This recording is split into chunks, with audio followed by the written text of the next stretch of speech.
So thank you for coming to our third of the semester Funk's Grove reading. We're gonna try to fit in 4 this semester, so we have our last one on Friday, December 2nd. So look forward to that. But thanks again to the pub unit, as always, for the setup and hosting. Thank you to our readers and co-organizers and all of those things. But first up, we have Emily. So Emily Fontenot is a writer from South Louisiana. She is currently working on her PhD in creative writing at Illinois State University. An excerpt from her novel In Progress is now available in South 85 Journal, where it has been nominated for the 2022 Best of the Net anthology. Her fiction has also been published in Children, Churches, and Daddies, Quail Bell Magazine, Gone Lawn, the Southwestern Review, and others, and is forthcoming in The Dodge. Her poetry has appeared in Antenna Signals and in Buddy, a lit zine. And her poem Debris won their first annual poetry contest. Her book Hurricanes, Cypress Trees, and Other Synonyms for Home will be published by Press 254, hey pub unit, in this December.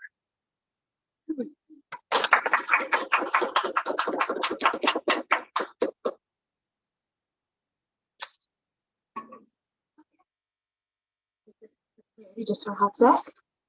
I am actually going to be reading from the novel excerpt that is published by South 85 and is also in my chapbook that will be available in December. Thanks to Press 254. So the novel is currently titled Drenched and Drying. This chapter functions as a short story on its own as well, and it is titled Drenched. It had been raining for 2 years. For 2 years, the rain hadn't stopped. The South was drowning, and there was nowhere left to go. David leaned against the kitchen counter and watched Lorraine trace numbers on the small marker board. Show me how you would multiply 20 times 5, Lorraine said, offering Millie the marker. The two of them sat on the floor of the living room doing their lessons. David was lucky that Lorraine was a school teacher. He wouldn't have known where to start if not for her. He loved Lorraine, and she had always been a great mother, but in the past 2 years, he felt the weight of that blessing more than ever. 2 years had passed since the rain started, and David still didn't know what to do with himself. He wasn't like Lorraine. He couldn't teach Millie the things she should be learning in school. He wasn't like Millie, who could content herself to the entertainment of the objects before her. He was used to working with his hands and body for the majority of the day. He was used to working hard and coming home to crash and relax. Now he had 24 hours a day to do that. He learned quickly that being trapped in a house was no place for an old country man. This was oil and gas country, the place where burly boys went off to work for 7 days, then came back for 7, and never let anyone forget that they worked hard, earned what they got, even if it was paid for with credit cards, and took care of their families, even if they were emotionally absent. Alternative sources of energy would never have worked. That would have required acknowledging and admitting that oil and gas weren't the best ways to do things, and ultimately that source would not last forever. The South had never been good at acknowledging what would not last. Roots of denial ran deep. For as long as David could remember, the South had not been able to see its doom coming. The offshore workers would cling to their mantras of drill, baby, drill, and ignore the helicopters that got turned around by hurricane-force winds and layoffs that came like birthdays. The Dems in the North were right. They should have seen it coming. But those rigs were all that some people knew. Straight out of high school, if that, they ran to work. All they saw was better than they had growing up. It was the promise of a paycheck worth getting. It was the promise of a big truck, a house, a wife and kids with a check to blow. The South's own American dream. And when the layoffs came, they would cuss and fuss, maybe sell their house, be tight for a while, but it would pick back up. They would be rehired, and life would return to normal. The oil industry always picked back up. They would go back to work, probably back at starting pay, but they couldn't be upset. They'd just be thankful to be working again. It's hard to see the harm an industry does when it supports you and your lifestyle. It's hard to see the harm your family relies on. It's hard to see the harm when your family relies on the check it gives. It's hard to see the harm in making good money with little training and no education required. It's hard to see the harm that probably won't affect your generation or your kids' generation, until it does. David had worked offshore for a while. For the first couple of years of his and Lorraine's marriage, he had worked 7 and 7. That's how they'd bought this house. But then Lorraine was pregnant with Millie, and his first taste of layoffs happened. It scared him out of the business. He wanted stability for his little family. So he started at the water plant down the road. They paid him well and liked him. He had chances to move up and could be home every night. So when the oil industry had started hiring again, he didn't apply. Hannah rose regularly for Lorraine. She glanced over at David, peacefully watching their lesson. She knew that he thought she had it all figured out. She knew he never would have thought about their daughter's learning on his own. She knew he was glad that she had. But the longer this continued, this reign and isolation, the more anxious she became. Lorraine was a 3rd grade English language arts teacher. How could she teach Millie anything beyond that? What did she know about anything else? She could teach Millie to read and to write, to add and subtract, and even some multiplication and long division. She knew some history and about the water cycle and photosynthesis. What was worse for Lorraine was that she had no resources to help her. Everything she taught Millie had to come from what she already knew in the book she happened to have in the house. There were times when all she saw was the futility of it all. What good did it do for Millie to know about the water cycle in a place that denied it? When the basic laws of science that even Lorraine knew didn't matter, who cared if she knew them? In history, they could be wiped away tomorrow, overwhelmed by the onslaught of water, but here she was explaining the formation of an America that couldn't exist anymore. When math was used to count the days between supply drops, who needed more knowledge than basic counting skills? Millie could learn without the numbers to measure water levels and multiply by months, subtract for evaporation. She would do that instinctually to survive. What good was reading even, other than a means to pass the time until the water gets too high and drowns them all out and the world forgets about them? Lorraine wished to be somewhere else. She wished they had left. She wished they weren't alone in this house, trapped. If they were in a place where some travel was possible, some place where they could at least see other people at times, where they could, as a community, teach their children from combined knowledge, if their houses weren't so far apart, maybe it wouldn't have gotten this bad. Maybe they would have done better to prepare or done better at managing as time passed and things got worse. But no, they were spread out, alone, isolated. 100, Millie exclaimed. Lorraine blinked and refocused. She looked back at the board and examined her daughter's process. Good job, she smiled. Millie looked at her with eyes that had learned to be observant, patient. Can we do another one? She handed her mother the marker. How about a harder one? Lorraine asked. We can do it together. What else could she do? They took a break from math and let Millie play in her room. David and Lorraine went out to the porch. They sat there for a while. Lorraine looked out at the black water. She thought about how grateful she was for the raised porch and the roof that forced rain away from the house. David had added these early in their marriage. It kept them from being completely trapped in the house. They at least had an outside to go to. As they sat there, lightning flashed and the rain gained momentum. 1 Mississippi, 2 Mississippi, 3, thunder like God's roar bore down on the house. Ringing subsided as the clouds unleashed their torrent. Sometimes Lorraine thought it was personal, like God himself had remembered something they'd done and poured that wrath in a storm for them. And there were some who believed that. If you turned the dial on the radio 2 notches from the state-sanctioned news station, you could hear them screaming at the rest to repent. They swore that repentance and humility would make the rain stop. When Lorraine was a girl, they had taught her about Noah and his ark in Sunday school. They told her about the flood and God's plan to start over. He killed everyone except Noah and his family and some animals. This time, no one had had an ark to save them. God hadn't given anyone a way out. Apparently, there was no one worth saving, not even the animals.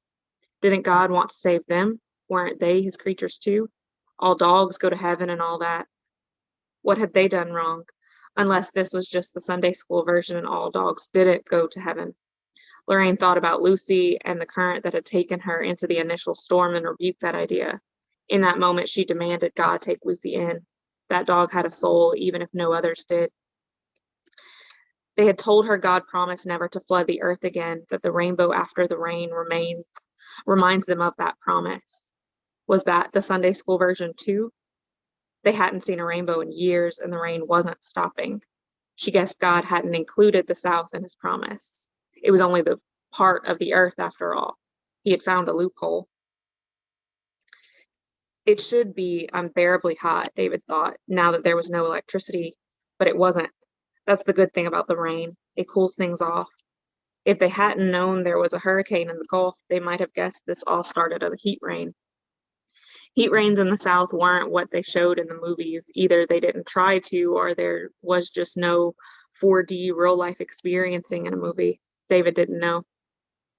Heat rains sprung up out of nowhere and usually only lasted about 10 minutes. It was too short for the sun to know to hide, so it stayed in its place confused until the rain left in the same hurry it showed up in. They were supposed to cool things off a bit, give the earth some time to breathe, and the people too, but you had to be patient. If you weren't used to it, you might curse it. The minutes after a heat rain were often worse than the heat before it started. The air got thick and moist. The sun seemed to shine twice as bright, as if it realized a trick had been played on it. You could see the freshly dropped rain evaporate and return to its home in the clouds. You could feel the mosquitoes grin as they prepared to swarm. And after all that, after you were done cursing the rain for making it even more miserable, the rain that wasn't even cool as it pelted your skin, everything would feel a little bit better. The temperature would drop 2 or 3 degrees, and you would smile, realizing nature knew what she was doing all along. This was no heat rain, though. This rain did not last for 10 minutes and leave. It did not even linger. Lingering, it implies subtlety. No, this rain demanded acknowledgement in its presence. This rain had a steady glare that frightened the sun. Maybe nature wasn't in control anymore. At least it cooled things off. I'm going to skip a sec, and we're in Millie's perspective now. A loud boom of thunder sounded outside of Millie's window. She leaned, there we go. Millie had once thought of thunder as boom sounds, but that was before the storm. Now she knew that it was more of a rumble. It reminded her of the sound of her dog's stomach made when she laid her head on it after Lucy had eaten.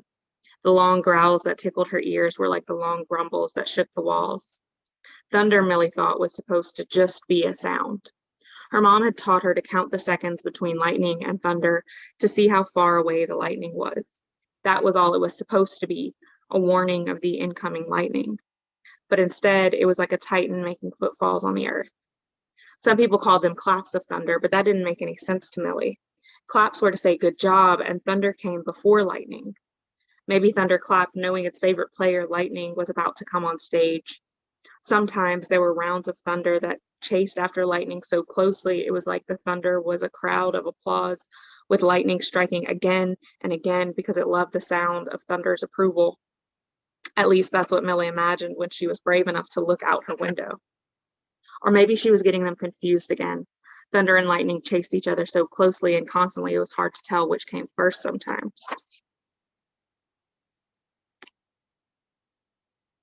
David sat across from Millie. Now, there are 2 different kinds of energy. There's potential energy and kinetic energy. Potential energy, he paused to make sure he had them straight in his head. He'd always gotten them confused in school, but he used his context clues and hoped for the best. He figured it wouldn't do much harm if he got them wrong anyway. Potential energy is energy that has the potential to be released.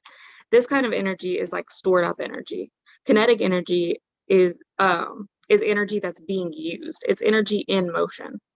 He remembered an exercise that he had done as a kid. David asked Millie to grab the yardstick from her room. She came with it and he leaned it against the wall so that it slanted, 36 inches of incline. Then he grabbed the marker Lorraine had been using and told Millie, okay, let's pretend this marker is a car. Okay, she said, standing on the other side of the stick, smiling up at her dad. Now, when we hold it right here, he held it where the yardstick met the wall. It's like having the brakes on or being at the tippy top of a roller coaster. When it's here, it's not moving. It's just storing up its energy. Do you remember what that's called, Millie? Lorraine said, always the teacher. Potential? Yep, potential, David answered. To turn it to kinetic energy, we have to get it moving. If this was a car, we'd ease off the brakes. Or we could pretend it's a roller coaster and it just paused at the top. But as soon as it crests that, David let go of the marker and they watched it plummet down the yardstick to the ground. It met the floor and continued straight for a few feet. And now it's potential again. Lorraine chimed in and said, there was a scientist named Isaac Newton who said an object in motion will remain in motion until acted on by a great enough force. That means that if the stick didn't touch anything on the bottom, the marker would keep going forever. The floor is what stopped it. They continued their lesson and tried different objects to slide down the stick and different forces to stop it. They laughed when things didn't slide down but veered off the yardstick and crashed. David and Lorraine reminded Millie of the terms they were teaching her, and she seemed to remember them well. They smiled at her potential and hoped there would be time when it could be released as kinetic energy into the world. David liked listening to the radio. More than liked, really, he needed to. Governor Desautels' office issued reports daily. They played on repeat unless there was new information. He spent most of his days listening to those repeating reports, at least those they could catch. The radio was a reminder of the outside world. It reassured him that people were still alive out there. Though he often skipped over the death report, he needed to know that people were alive, not dying. The reports were more useful in the beginning. The reports were how they knew what was coming after the hurricane blew over. Then they were told that there were small loads of supplies coming on boats locals had, though calling them boats was generous. Most of them were old rusted crawfish boats. They were told about the masks and gloves that would come around with supply, and they were told that they should wear them whenever they went outside or anytime they might come in contact with the floodwater. The radio was a lifeline. But it had been raining for so long now that there wasn't much they could tell them that would help. They told him about the weather, rain, he knew. It wasn't as if meteorologists even monitored them anymore. There was no point. Sometimes he worried that it was all a ruse, that none of it was real. They had just been the unlucky survivors. He took to carefully observing all of Governor Desautels' speeches. He listened for repetition. If they were just recordings being replayed to placate them, he would know. He would know. Not that there was anything he could do with that information, but at least he wouldn't be being tricked anymore. Maybe once he figured it out, the experiment would end. The scientists would come out from wherever they were hiding and thank them for their participation. The audio would stop and the backdrops would rise. He would recognize his driveway again. Lucy would chase cars on the road. He might not even be angry with the scientists. Maybe. At least it would mean that none of this had been real. He knew it was real, but still he listened to every word the governor said, committing each to memory, just in case. God's fingers are like cypress trees rising out of the water and holding us in place, Governor Desautels told her citizens. Even the governor preached. They couldn't make it through one announcement without someone telling them to keep the faith or trust in God's timing. It drove Lorraine crazy. If this was God's plan, it was a fucked up one. Even thinking that made her want to cringe. She almost instinctively looked over her shoulder. Her mother wouldn't have stood for that sort of thinking. But how could she help it? Where was she supposed to find God's plan in all of this? How could her mother answer that? Lorraine didn't even know if her mom was still alive to answer her. They hadn't been able to get in touch with each other since before the storm. Her parents hadn't evacuated either, though that was no surprise to Lorraine. She tried not to listen carefully to the death reports. Still, she hadn't heard her parents' names. David hadn't mentioned them either, and she knew he listened. Dying and stuck seemed more accurate to David, but he committed the governor's words to memory anyway. There was something to be said about a landscape built for death, though. She had a point. After all, what more swamp and marsh than decomposing and eroding once living matter? There used to be bridges that were miles long that you could drive over marsh and see cypress stumps relentlessly there, their tops gone and fragmented shades of decaying trunk that stood out of the water, but the roots stood firm. Each stump stayed in its claimed space. Each stump stood strong. Perhaps the trees, like Cajun grandma, stayed purely out of love. The tree branches and severed trunks wouldn't regrow. The stump would hollow out and sit, but in its hollowed state, it would become its own ecosystem, harboring creatures small enough to scuttle into its holes and under its roots. The stump was dug deep enough and could hold tight enough to maintain its grip on the earth. Storms hit and could not tear it from its place. Creatures relying on it would be safe in the home they'd made. The governor continued her speech, and David milked every whisper of information he could get. He sat in his recliner across from the radio and listened intently.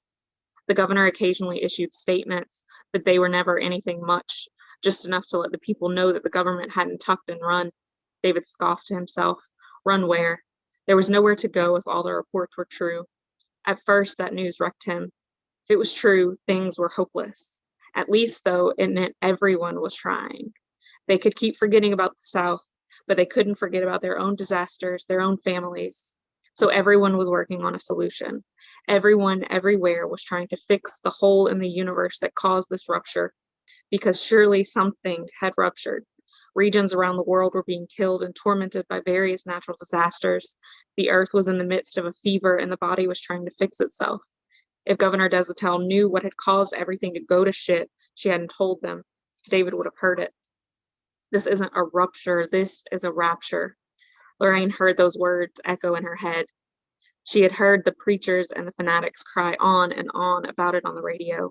Somehow, they had managed to keep their radio stations working and producing new content too. It wasn't the environment they claimed. It wasn't us tearing holes in the ozone that caused this.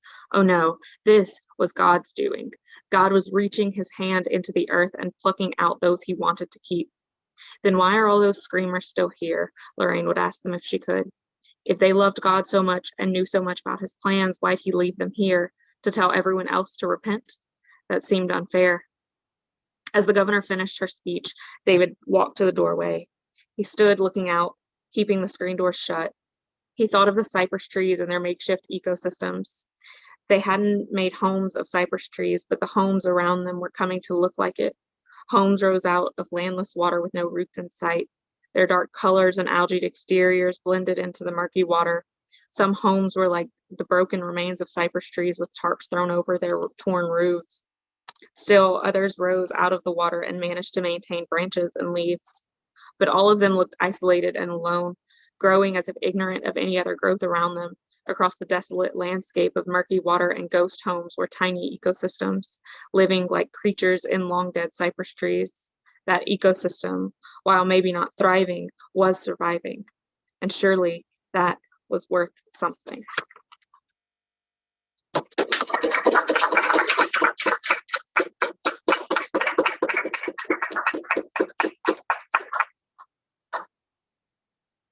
Thank you, thank you.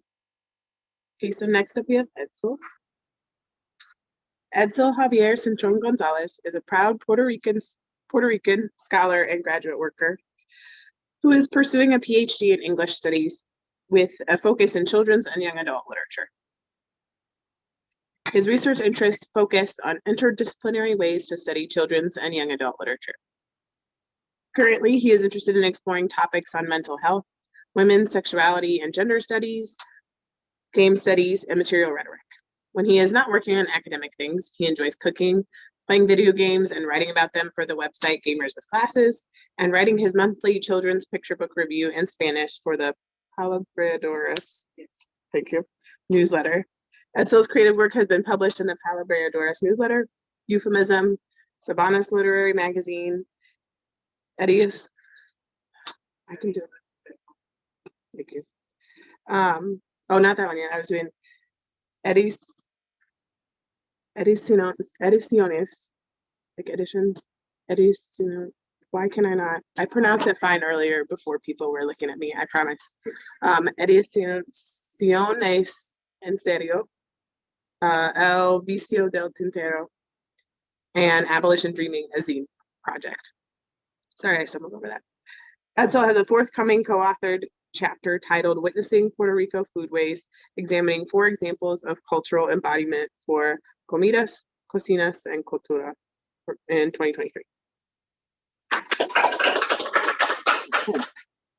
All right. I'll be reading 2.5 poems today. I say 2.5 because I guess the muse left early, set to the loo before I could finish the thought process. That wasn't this third one. So apologies for that. And Emily, it's interesting that you talked about hurricanes because I'm also gonna talk about hurricanes. So yeah. So So the poem I'm gonna read is my childhood experience with Hurricane George, which was my first experience with hurricanes back in 1999, specifically in September. September is usually the month that all Puerto Ricans on the island dread, because that's where the biggest hurricanes in history has hit us on the island. Just to give a bit of context. So the first one is called Hurricanes in Childhood, Hurricane George, September 1999. Mama, why do we get hurricanes? I asked about the invisible giant cyclones, the huge gust of wind who can demolish our land, the ones who come to visit our island and leave our home to ruin, cutting down our avocado trees, only visible at a glance, covering a spiral of sand. Witness for those brave enough to visit these giants near sandy beaches, a site where people want to rebuff as an attempt to escape, scared of the shape the wind takes as it grows in pure strength, where one look at this phenomenon will scare you as much as any living monster. Stranded here on the island, an island that loses its enchantment status, an island that goes through the ecological makeover. For once the hurricane passes, things will no longer be the same. Mama, look at looked at me with caring eyes, the eyes only mothers know how to do, um, when they are processing clouded thoughts, collecting phrases, words, and syllables to manufacture the words, tone, and voice to speak to me about the wind giants. My mama said, we get hurricanes because we live in paradise, the Caribbean, the water, the sand, the heat. We get hurricanes because we are strong and united. It is a challenge we face to overcome each year. Do not be afraid. Mama, why do we have to go to Titi Miguelina's house? Mama said, our house is not tall enough. We will be a part of the nearby river if we don't. And without hesitation, Mama packed, Mama wrapped, Mama laughed, Mama did all the things needed to travel to my aunt's house, while I, a small chubby boy, played, danced, wondered at the sight of these giants when they come visit our island of enchantment. The next one's titled Pinwheels and Whispers. So it was a little funny writing this one because all I remember when I was calling my mom and helping to remember what happened in my aunt's house was that at night she saw me trying to break out to play outside while the hurricane was happening. And all I remember is that I felt like the hurricane and kind of like the cycles were calling to me as well, for some weird reason. But again, funny thing how memories in childhood work that way, right? So here we go. Pinwheels and whispers. Car rides were like train rides for the small chubby boy, a small amount where I felt a lot of joy. Sightseeing the trees, buildings, and mountains on the road, one landscape after another, where driving to one route will take you to paradise. The smell of sea salt, the warm breeze, the coconut trees swinging hello and goodbye, the kiosks filled with delicious fried food, ground beef, chicken, or seafood, variety only found in my island, where every day felt as I was having an adventure. On a train covered by the shades of the palm trees, a drive that will be living forever in my mind, spinning like the pinwheel I blow kisses to keep the vibrant colors spinning, sunlight directing its gaze, colors effervescent. My pinwheel brought me joy, a feeling to remember for this chubby boy, until my pinwheel started to spin faster, so fast that I felt a gust of wind, a phenomenon I could not understand, as the wind picked me up as they were in my mama's arms, embracing me, grabbing me to make sure I'm safe, holding me to make sure I'm here. But I was not here, I was taken away, and before I was transported to Oz, I woke in awe. It was dark. I could hear George outside, playing with my aunt's flowers, wilted by the excess of rain, heavy winds, wilted as my family, stranded in my aunt's house, praying for George to go away, counting the candles left to light, rationing the food and water stored in the kitchen, sleeping to conserve their energy and spirit, putting on a smile for me, because they knew I was scared. George was not nice to me, to us, to all of us on the island. Mama picked me up and took me back to bed. Dulces sueños, mi niño. George se va pronto, no te preocupes. It was dark again. Everyone was sleeping. It was silent. A whisper called on me, asked me to go by the sliding glass door, asked me to come out and play, saying it was fine, wind and gust, not as harmful as those described. A whisper invited me to peek outside to see what hurricanes look like.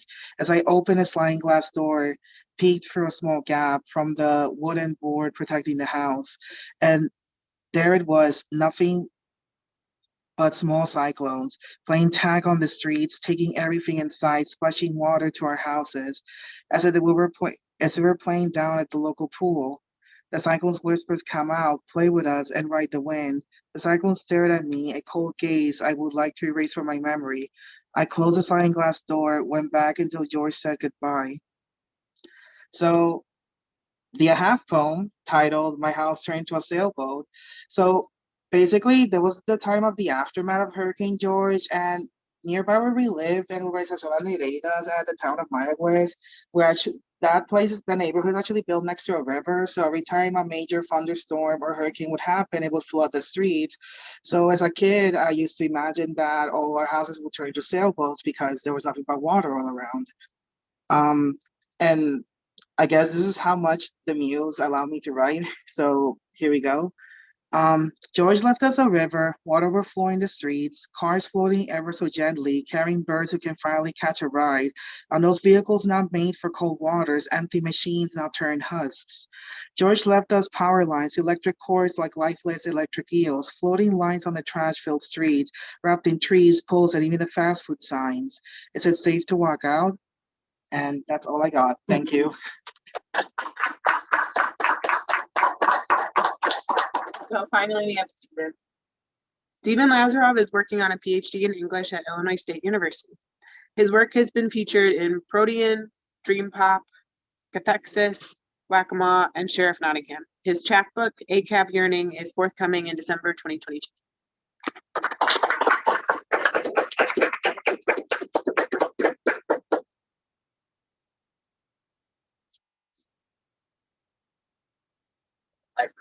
Today. Some of them. Anyways, it's good to be here. Good to see folks. Being up here makes me remember that I don't really remember the last time I was up here. And I think people throw around the word disassociate all the time, like oh, I disassociated the other day or something. And it's like, I think I actually disassociated the last time I was up here because I do not remember being here. So it's good to be present with you all while I'm preambling, trying to find this poem.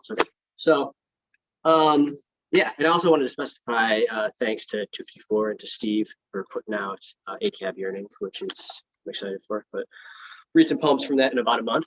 And also thanks to Charley and to Edcel for anchoring this whole organizing. Really, really proud to work with you, but I haven't really done much, so that's what I'm saying. Anyways, okay. I'm gonna read a couple different things from across like the past 4 years or so, some translations. And I don't know. So we'll see. And if Sammy gets here, she might read one of these with me. Doing some wild things. All right. I think I'm gonna read the first poem, which I wrote in like 2018, winter 2018, during a documentary poetics course at my MFA with Tony Trujillo. And I really kind of took like a fish to water, as they say, in terms of metaphors, with like documentary poetics. And so there's like these footnotes, right, in this thing.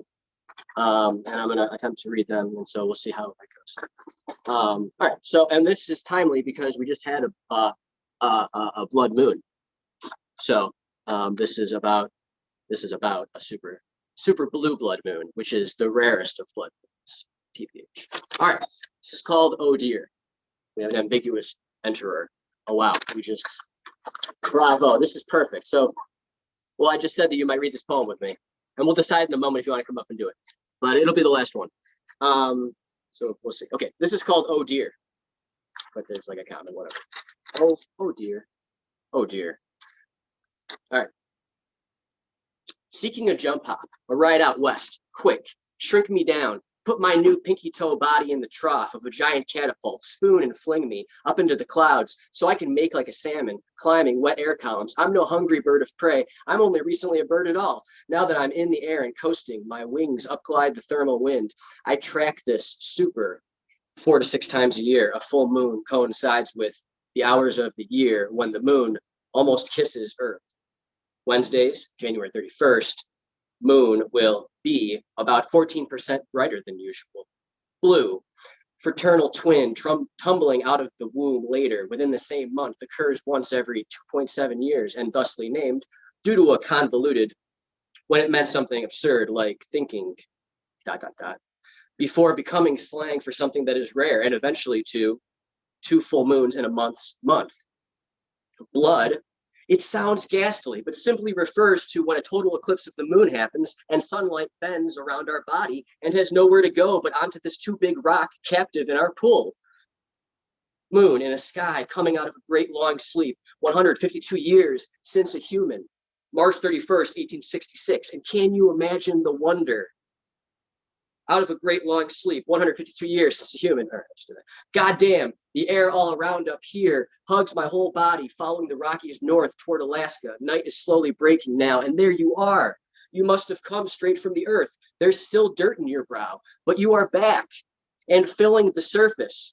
Fairy tales tell us is made of cheese, but like all bodies in the solar system, the moon's surface is covered with redacted dead volcanoes, impact craters, and lava flows, some visible to your left cheek in profile projects onto the moon as dark pink will pass through Earth's shadow, visible to the western United States. A total lunar eclipse, while is in the Earth's shadow, it will take on a reddish tint from the collection of sunrises bulging onto the unlit canvas, and people will say it looks like blood, and they will be right.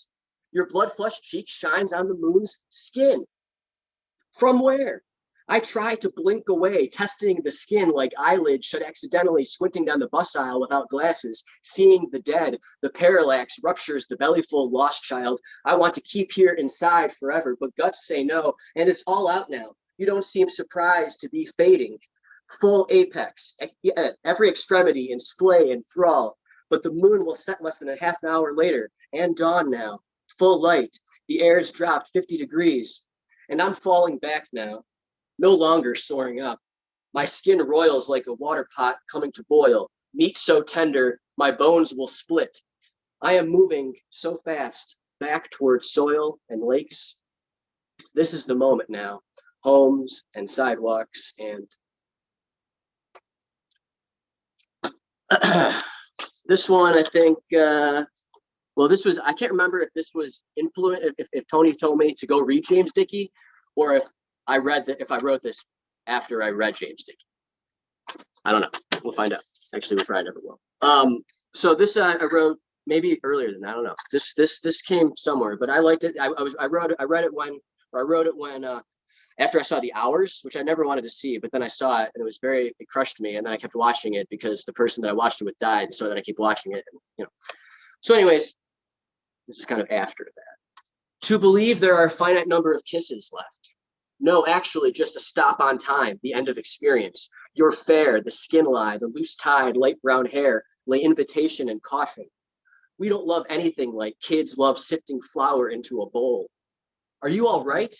The length of her look, Virginia, what are you thinking about inside bone to escape the lay of their necks, back on a gray speckled red cushion, exhaling, wrist bent, cigarette burning outside her temple, a smoke map to endure. It seemed to me I needed to let in some light. It would be nice if this were the voice. Tell me a story about what I want to say, as I owe all the happiness of my life to you, have been entirely patient with me and incredibly good. I want to say that. Everybody knows. If anybody could have saved me, it would have been you. Everything is gone from me but the certainty of your goodness. How the lines of her brow cut beyond choice. It is only what I can bear. Look life in the face, always to know it for what it is. At last, to know. This next one. Oh crap! Did it happen? No, there's. We'll do this one first. So this one. Let's say about this one. I'm just gonna say it. How could they do it all so nakedly? It's not a funny question. I wish it was about naked people. I'm turn around. Do this. This is not a funny poem, y'all. Sammy, can you please? How could they do it so nakedly? Killing slowly and quickly, Agriculture is a blink and all, proudly cracking hundreds of miles, mountain shales, natural gas. How did you beat the numbers? The numbers will never save us, like contradictions. They are our shadow. Their problem, math, won't save us unless we mean we outnumber them. But we will not calculate our way out of this. Reckoning annihilates. Valuing always degrades the valuer. Like Moten said, following Césaire's brutalizing colonizer, not left unbrutalized. We are all complicit, but not the same. No, but it is worth saying we produce our own and each other's trauma, oppression, and exploitation. There's probably no way out of it. Even in abolition, there will be harm, but there won't be interlocking, tangled systems of harm production. But now there are some who are not with us. They are within, but against, they are only within. And thank you, Wendy Trevino, for reminding me to tell the fucking truth. We don't have time to show. There will always be distance to make up. We don't need to add to the gaps to make art art. To answer a door knock, not down on my hands and knees, to meet you on my feet. I used to wonder the subset of all possible things I could say to you to fall in love with me. Complete it all, please, please, squaring off my circle, wanting to be done. Please, please, let me be, oh, damn it. Please, please let me be done. Trying to make things fit. Now I wonder the condition of possibility of what it would take, of what could become, so that I commit my life against myself. For us, we commit our lives to the people, to our people. We are all dreaming separately. We stub it out real quick. It hurts too much. This is one I wrote in response to like a Dr. Ella prompt. I forget what happened. We were supposed to go like look at some stuff, but then it rained in like the forest, which is funny, but we didn't go to the forest because it was raining. Which makes sense. I had my penchant though. But so we're supposed to look at something, and this is about looking at blanket flower, devil's walking stick, bloodroot. And I wanted to kind of put in the air, if you've read Solmaz Sharif's Look, the way she defamiliarizes look and shows the way that look is in the DOD definition for like a mind becoming active to detonate and fucking kill somebody, right? But also look, we say, I want to look you in the eyes and I want to connect and right, be tender. So like, I want to invoke the tender look. Anyways, so looking at blanket flower, blanket flower attracts the most butterflies and moths to use it as is this a matter of attraction? Does blanket flower, I had a hypothesis about the brightness of it or something, especially when I looked at it in comparison to devil's walking stick, which only attracts 2 local species to use it as a caterpillar host. But then I was wondering if I was looking at this all in too close a zero-sum human logic, or just broadly the role of competition here, or scarcity with respect to. But again, these 3 plants I selected were selected on a pretty arbitrary basis. I looked through the native plant finder list of plants local to 61761. I culled out a list of plants from the names I liked. From that, it turned out blanket flower attracted 3 species of butterflies or moths to use it as caterpillar host. Devil's walking stick 2, bloodroot 1. So I had some kind of hypothesis that there was some attribute that blanket flower offered, which made it more attractive to accumulate 3 species, etc. And it was backed up at first when I saw how bright, like a beacon, the blanket flower appeared with this rich, dark grapefruit color. However, devil's walking stick appears so inconspicuous and disrupts the cleanliness of 321, where bloodroot would be the least bright or attractive. But bloodroot is rather white and bright, so it interrupted my logic and opened me up to account for these relationships in different ways. This unexpectedness was also symptomatic in reading that the bloodroot's underground stem, away from visibility, is used as medicine. So this kind of poetically reinforced the defamiliarization. What makes a plant attractive for moths or butterflies to use as a caterpillar host is totally and utterly unique and contingent to the confluence of factors. The species of butterfly or moth and all the possible flora that could be hosts and dangers that may present from other species which a hosting plant could alleviate or protect against. Is there a universal thing that makes a plant as such attractive as a site for butterflies or moths to use as a caterpillar host? Which now seems like a non-question. About bloodroot? Plants are against about, all outside of. A plant? There is only outside. There is bloodroot's demand. White flower, sure, okay. Pale yellow stigma, pistil apex. Hear my roots system where we don't stop becoming. Always, already, only surprise. Dawn's rosy fingers. We bleed where we are born together and bloom apparently on our own. It's uncountable how much we owe each other. We owe each other everything. Berries teach me there is not a place that doesn't see us. I must change my life. People, plants, animals, possible worlds are dying every day that could be saved.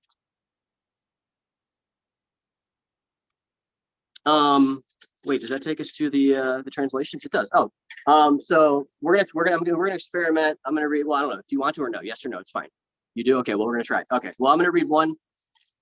I'm gonna read. We're gonna read these poems in Spanish, and it comes from this book. I don't know much Spanish, but I know enough, and I couldn't read the Spanish, so I said I'm just gonna translate it. And it's by this dude from Spain, Agustin Fernandez Mayo, and the title really drew me to it. I always remember the nipples and the seventh Tractatus. So he's talking about Wittgenstein and fucking nipples. I don't know. So love it. All right. So I attempted to do these translations. Come on. Here we go. Is this the one? No, that's the one Sammy.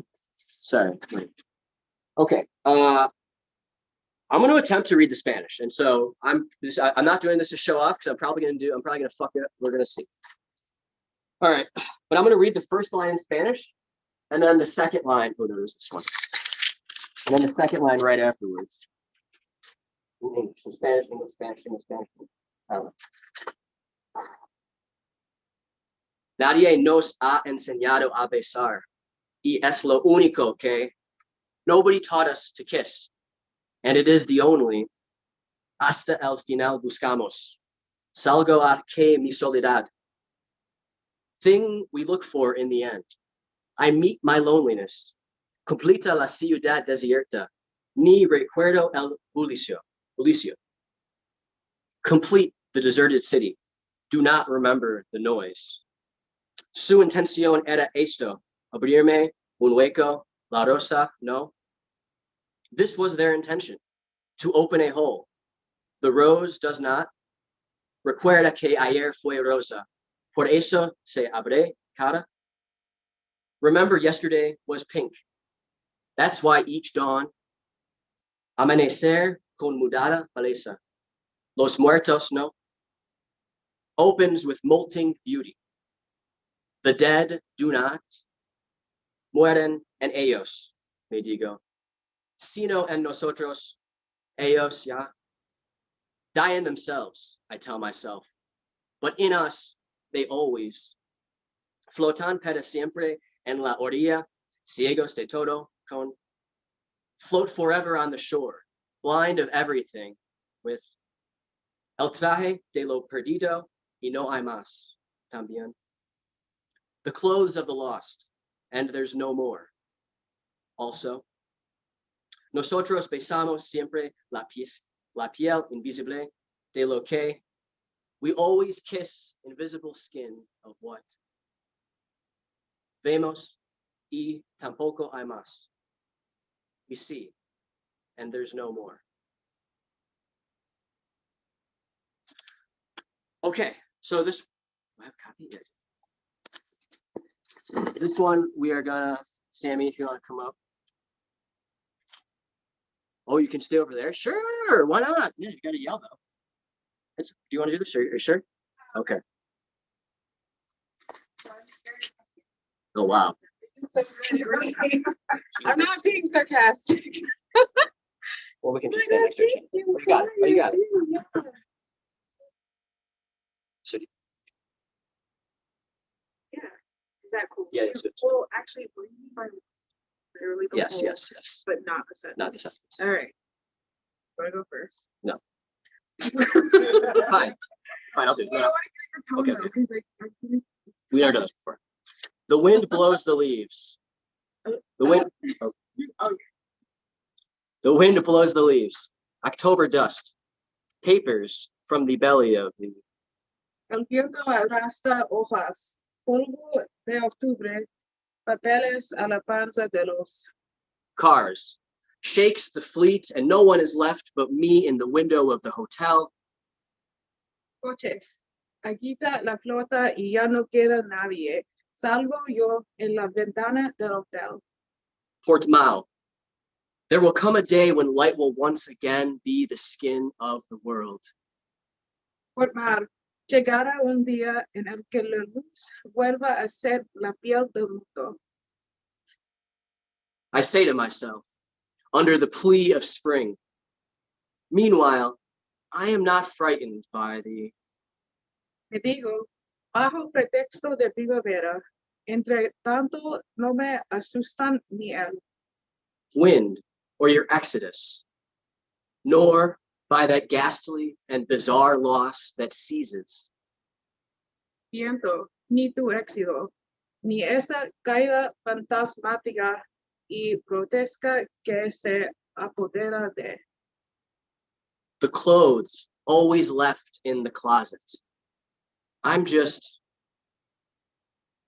los trajes cuando se quedan para siempre en el amarillo. Únicamente me scared to spend the autumn without a woman. asusta pasar el otoño sin una mujer. Sorry. Thanks, y'all. And thank you, Sammy.